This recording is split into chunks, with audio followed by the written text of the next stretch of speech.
In Lab 1 we will create a new project that uses the LIS2DW12 accelerometer. The accelerometer will be configured to detect changes in orientation, and generate the corresponding interrupt. The firmware will wait for the interrupt to happen, then it will print on the serial terminal a graphical representation of the detected orientation. The LIS2DW12 accelerometer can be configured for very low power consumption or very low noise operation. It has 5 different low power modes, and 2 different low noise modes. Every application can benefit from the best power noise trade-off. The interrupt generation logic is rich of features. It can detect a freefall condition, which corresponds to an acceleration close to 0. It can detect a wake-up stimulus, which is an acceleration pulse above the specified minimum intensity and duration. It can detect single or double taps, which correspond to pulses with specified intensity and timing. It can also detect other conditions. In this lab we will be using the capability to detect changes in the orientation. As in the previous lab, we will need to configure PB8 and PB9. PB8 and PB9 are the pins of the microcontroller that are connected to the I2C communication bus. This bus goes from the microcontroller to all sensors on the expansion board. Also, we will need to configure PB0. PB0 is the pin of the microcontroller that is connected to the interrupt line coming from the LIS2DW12 accelerometer. Let's begin. Launch the STM32Cube IDE. Click on the File menu. Select New and then STM32 Project. The IDE may try to check if some update is available. If the network settings are not configured, the IDE will ask to configure them. You can safely cancel the operation as we have already downloaded everything we need. Wait for the IDE to load the list of microcontrollers and development boards. Then click on Board Selector. In the search field type L476. L476 is the part number of the microcontroller on the Nucleo board. A short list of matching boards will appear. Select the Nucleo L476 from the list. Click on the Nucleo L476 item to confirm, then click on Next. Type the name of the project and then click Finish. Accept the default initialization for all peripherals. At this point the Cube MX embedded in the Cube IDE may try again to check if some update is available. If the network settings are not configured, the IDE will ask to configure them. You can safely cancel the operation as we have already downloaded everything we need. Wait for the project to be generated. When you see the graphical representation of the microcontroller, you can zoom in with the mouse wheel. Look for PB8 and PB9 on the top edge of the microcontroller. PB8 and PB9 are the pins of the microcontroller that are connected to the I2C communication bus.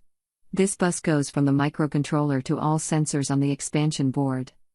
Click on PB9 and select the I2C1 serial data line function. Click on PB8 and select the I2C1 serial clock line function. PB8 and PB9 are now connected to the internal I2C1 peripheral.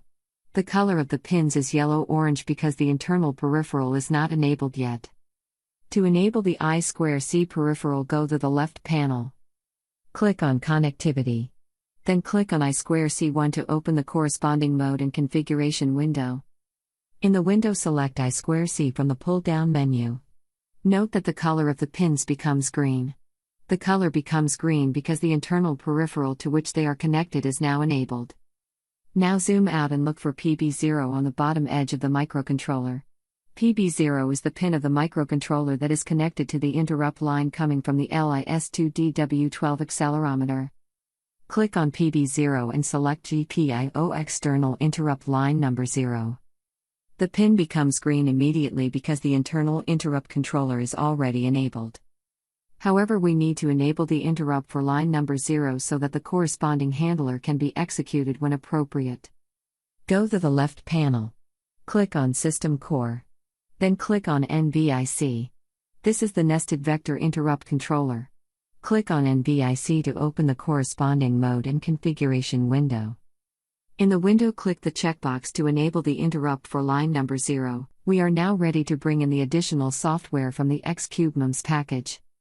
Click on Additional Software near the top of the window. Click on the arrow corresponding to X-Cube MOOCs.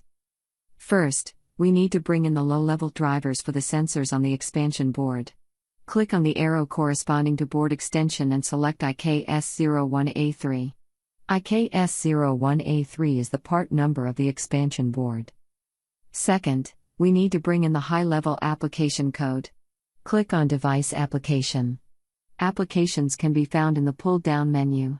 To be able to see the full name of the application, you may need to adjust the width of the columns.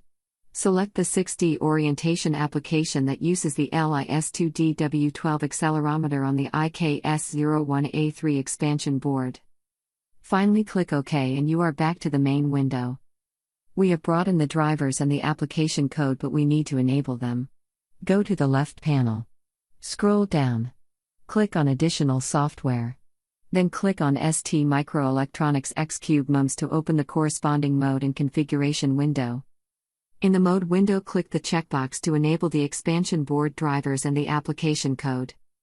In the configuration window, we must select from the pull-down menus the pins that the application must use. The first item is the pin associated with the interrupt from the MOOC sensor, PB0. Then the pin associated with the user button on the Nucleo board, PC13. We need to specify the output serial peripheral, asynchronous UART number 2. We need to specify the input communication bus, I2C1. Finally, the pin associated with the green LED on the Nucleo board, PA5. We can now save the project, which will trigger the actual generation of the code. The code is now generated. Expand the core folder. Then expand the source subfolder. Double-click on main.c. You will see the generated code. User code can be added between sections marked as user begin and user end. User code added inside these sections will be kept when the project is regenerated, while user code added outside these sections will be lost. We can now build the project and create the binary.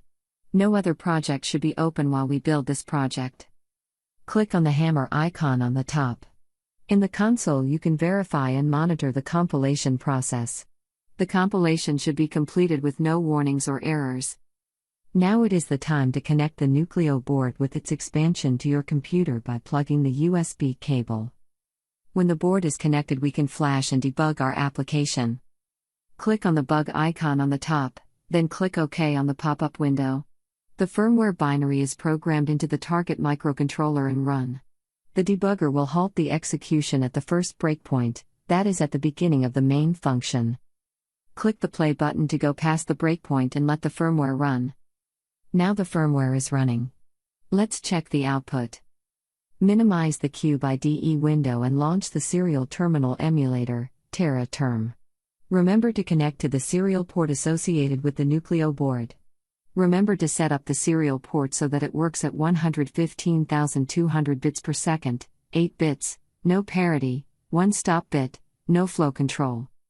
Time to move the board. Change the orientation of the board and let it rest in the new position. As soon as you change the orientation, you will see a graphical representation of the device orientation in the serial terminal. Try few different orientations, upside down, sideways. When you are done, go back to the IDE and click on the stop button to stop debugging.